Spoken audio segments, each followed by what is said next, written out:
রাত থেকে অবিরাম বৃষ্টিতে কৃত্রিম বন্যা পরিস্থিতি বড়খোলা ও কালাইন বাজারে। ঘরবাড়ি ও দোকানপাটগুলিতে কৃত্রিম বন্যার জল ঢুকে বিপাকে পড়েছেন জনগণ। অভিযোগ উঠেছে যে বড়খোলা জারুলতলা বাজার ঘেঁষা সিংজুরি নালা বেদখল করে ব্যবসায়িক প্রতিষ্ঠান তৈরি করার ফলেই জারুলতলা বাজার এলাকায় কৃত্রিম বন্যার সৃষ্টি হয়েছে। এমনকি সেখানকার জনবহুল এলাকাও প্লাবিত হচ্ছে। স্থানীয় জনগণের অভিযোগ, বিভিন্ন সময়ে নালা পরিষ্কারের নামে সরকারি অর্থ আত্মসাৎ করা হচ্ছে। আর বিষয়টি খতিয়ে দেখতে সংশ্লিষ্ট আধিকারিকের কাছে আবেদন জানিয়েছেন স্থানীয়রা।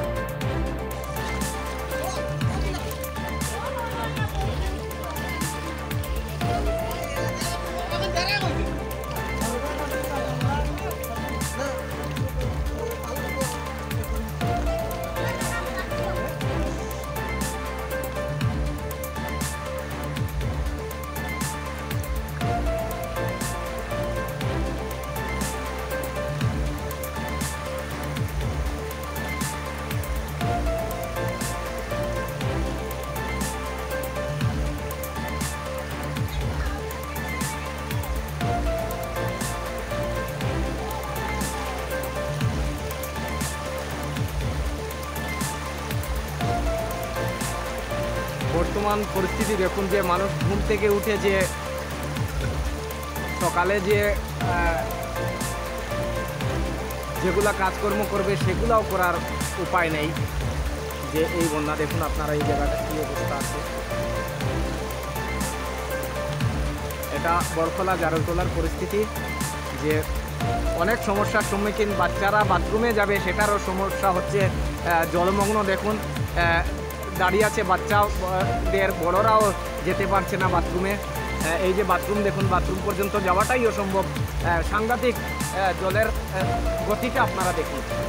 আমি এখন বর্তমানে জলের মধ্যে আছি। দেখুন, বাচ্চাদের নিয়ে বড়রাও বাথরুমে যাওয়াটা সমস্যা হচ্ছে। সকাল সকাল রাত্র 2টার সময় এই ঘটনা দেখুন।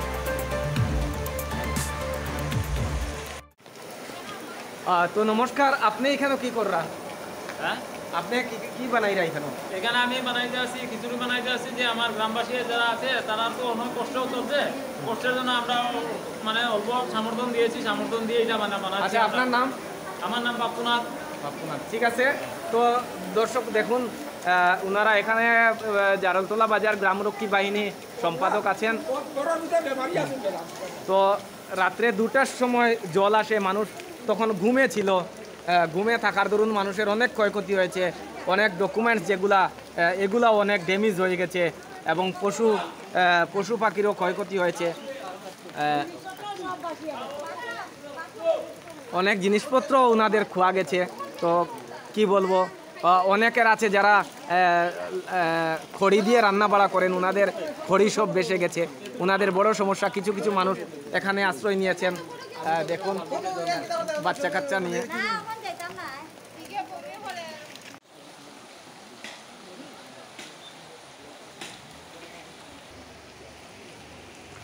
এই যে বর্তমানে জারুলতলা বাজারের পরিস্থিতি আপনারা দেখুন।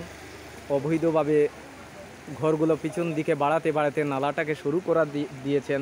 এর জন্য জলগুলা নিষ্কাশন ঠিকঠাক হতে পারছে না। তো প্রচুর মানুষের ঘর বাড়ি, পশু পাখি ক্ষয়ক্ষতি হয়েছে। তো বর্তমানে এখন আপনারা যে দৃশ্য দেখছেন, যে মিনি বন্যা, সেটা হচ্ছে জারুলতলা বাজারের পরিস্থিতি। উপরের যেগুলা বাগানের দৃশ্য আপনারা একটু দেখবেন, যে কিভাবে নালার মধ্যে কিভাবে ঘর তৈরি করা হয়েছে আপনারা দেখেন।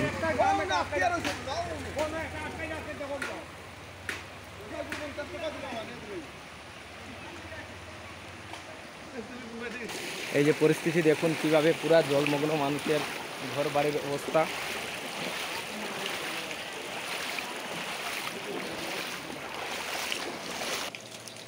তো এখন আমরা যারা এই জলমগ্ন হয়েছেন, প্রতিটা বেশির অংশ ক্ষেত্রে দেখা যায় মানুষের ঘর বাড়ি ডুবে গেছে।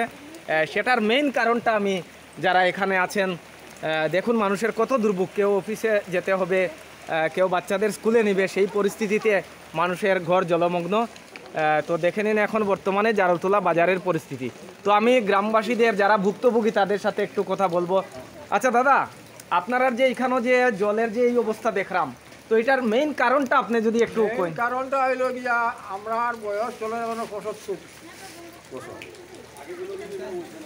হ্যাঁ, তে কত বছর থাকিয়া আমরা এইরকম জলের কোনো ডিস্টার্ব আমরা পাইছি না। আর এখন বর্তমানে কই থাকে লোকগুলো আইয়া নালার উপরে ঘর বানাইয়া নালাওলা এটা ব্লক করে দিছে, জল যাইবার কোনো উপায় নাই। দোকান পাট দরজা তিনতলা বিল্ডিং বানাইছে। আমরা হইতে বসলাম, হইতে হওয়া দিলে আমরা হইতে ইয়ে করে না, তারা লাঠি ঠাঙ্গা লড়াই। আচ্ছা, এটা নিয়ে আপনারা কোনো লিখিতভাবে ডিসি মহোদয় বা আমরা কাছাড়ের ডিসি কাছে বা প্রশাসনের কাছে দিছিলেন এরকম? আগে তো 2বার করে দেওয়া হয়েছে। আচ্ছা, কোনো এটার কোনো ইয়ে নেই? আমরা পাইছি না। নালার কাজ আইছে, নালার কাজ না হইয়া তারা জঙ্গল হাঁটিছে নালার কিনারত। আর অত মানুষ যে জলের তলে প্রত্যেকটা বছর ডুবিয়া। একবার আইলো নালা কুদানি লাগিয়া, নালা না কুদাইয়া এমনি গাছ সব কাটিয়া তারা এটা ক্লিয়ার করিয়া তারা বিল মাস চলিয়া গেল। ওই নালা কুদাইলো। আচ্ছা, আপনার নামটা একটু কইতে? আমার নাম রানুনাথ। রানুনাথ। আচ্ছা, ঠিক আছে, ধন্যবাদ দাদা। আপনি কইবানি আপনার যে এখানে জারুলতলা বড়খোলা জারুলতলা এটা? হ্যাঁ, ওই তো এরকম নালার উপরে ইয়ে করিয়া এরকম ঘর বানাই আমরা যে কষ্ট মানে একটু দিলেই জল ভর্তি হয়ে যায়, থাকা যায় না ঘরের ভিতরে। আচ্ছা আচ্ছা। সব এখন পড়িয়া সব জল সব জিনিসপত্র তো নষ্ট হয়ে এটার লাগি আপনারা কিন্তু ডিসি মহোদয় বা প্রশাসনের কাছে কিছু কইতে চাইবান? হ্যাঁ কইতে চাই। আচ্ছা, আমরা যে কাগজপত্র ডকুমেন্ট কিচ্ছু নাই, সব যে বাসিয়া গেছে। আমরা এখন আচ্ছা, জলটা কয়টার সময় আইছে? পুরো 2:30টার সময় হয়েছে। রাত্র 2:30টায়? তখন তো প্রায় মানুষ ঘুমো থাকে বৃষ্টির মধ্যে। তখন আমি বাইরে হয়েছি। আচ্ছা, আপনারা একজনে কইন, একজনে আমি কইন। তখন বাইরে হয়েছি। বাইরে দেখি আমরা উঠানোর মধ্যে জল। আচ্ছা, জল দেখিয়া আমি বড় আলাপ করে কিনারে জল তো বেদান বাড়ে, বাড়তে হইতে একদম পুরা আরে বড়। এমন গরু যে ছাড়তাম আমরা, ছাড়বার কোনো উপায় নাই। গরু এবার কোন দিকে বাসিয়া গেছে আমরা নিজে হইতাম পারি না। আচ্ছা, এখন আপনার মতে মানে এটা কি করলে এটা ক্লিয়ার হইব আপনারা ভালো? এখন আমরা মতে হইলো গিয়া নালাটা আমরা ক্লিয়ার হইতো। আচ্ছা, হ্যাঁ, যত পিছন দিকে বাড়ে তারা অত নালাটা ভাঙিয়ে এটা ক্লিয়ার হইতো। হ্যাঁ ক্লিয়ার হইতো। মনে করলাম আমি আরো তো আপনারা ডকুমেন্টগুলো তো আমার ভাই বোনে লাভ হইব। এটা ঠিক আছে। ওই যে দেখুন, মানুষে এখন ঘরে যার দেখুন গামছা পরে হাতে মানুষ, ওই যে দেখুন কি পরিস্থিতি। সেটার পরিস্থিতির মূল কারণ হচ্ছে যে অবৈধভাবে যে নালা যেটা আছে জারুলতলা বাজারের, সেই নালার মধ্যে ঘরগুলা তৈরি করা হয়েছে। পিছন দিকে প্রতিটা ঘর বাড়াইয়া এই যে অবস্থা, সেটার একটা বিহিত ব্যবস্থা করার জন্য